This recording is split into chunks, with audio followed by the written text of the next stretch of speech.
Hello everybody, it's Andre from Momentumwingchun. Today I'd like to talk to you about a concept which is called everything is a pull. It's actually one of my favorite topics in Wing Chun, and it's one of my favorite insights to have had. It's something we actually didn't realize for many years, so it's quite a recent insight we had, and changed everything for me in the way I move, the way I generate power, and the way I understand Wing Chun. Okay, so everything is a pull. What does that mean?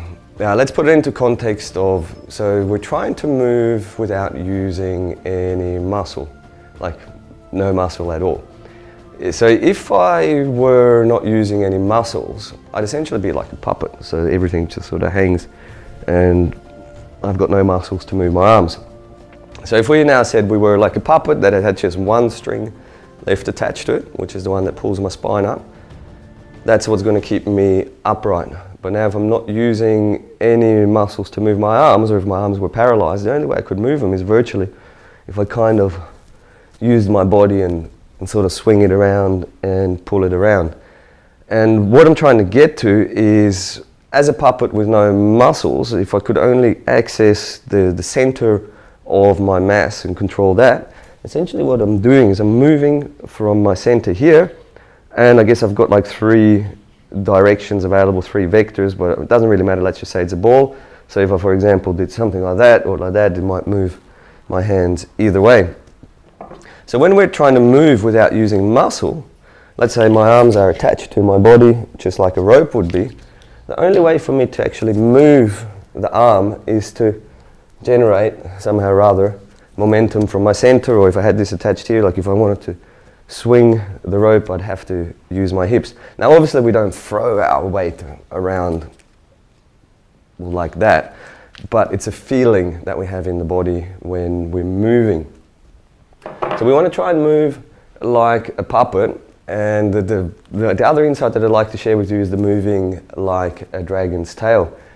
My son recently bought this toy, and when he built it, it actually made a penny drop for me in terms of Wing Chun, and it's this dragon tail that just fascinated me and gave me this insight.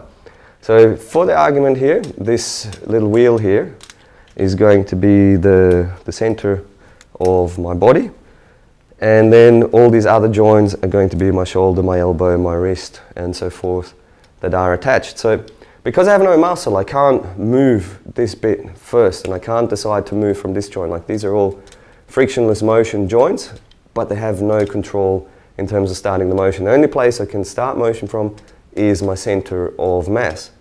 Now the cool thing here is if I just twist this a bit, you see I'm starting to generate a great amount of speed and power out here on the outside of the tip.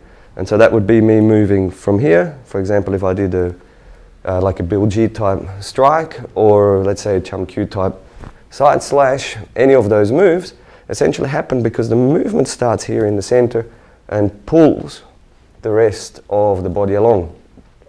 If at any point I try to push from any of these joints, that's when we're getting resistance, because we're putting tension into any of these joints, which takes away the frictionless motion, which then means the move isn't going to work.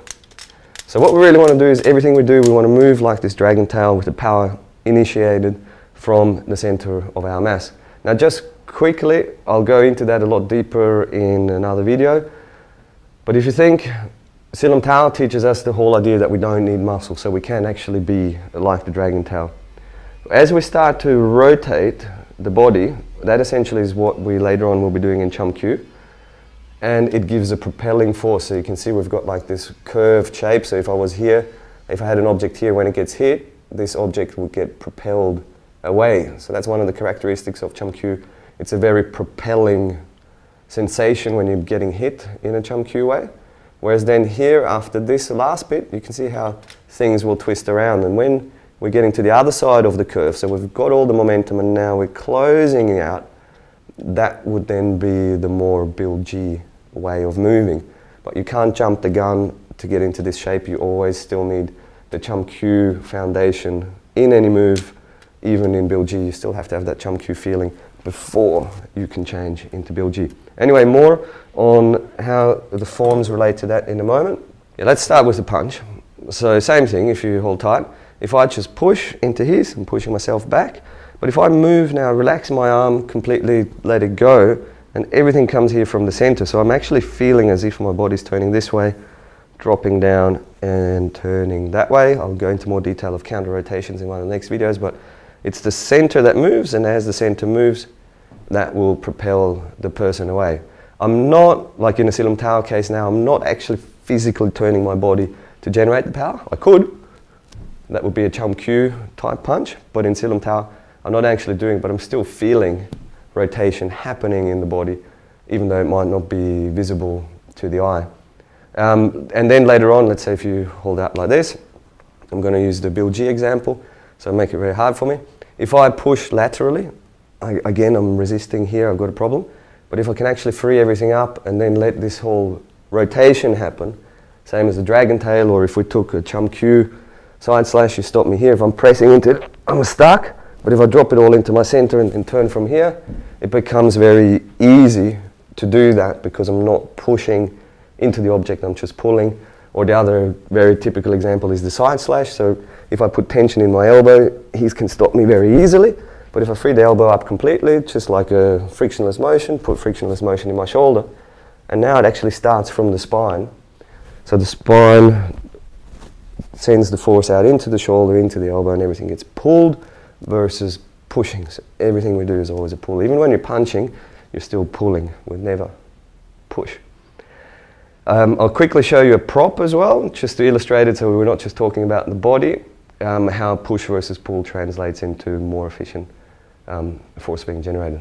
Okay, so further to what we said about moving like a puppet and moving like a dragon's tail, I just quickly want to show you how force is translated and kept and lost. So if I were to think of a pushing type move, sort of a rigid shape, if I want to move this glass, it actually becomes very difficult for me because I have a tendency to slip off on the round shape.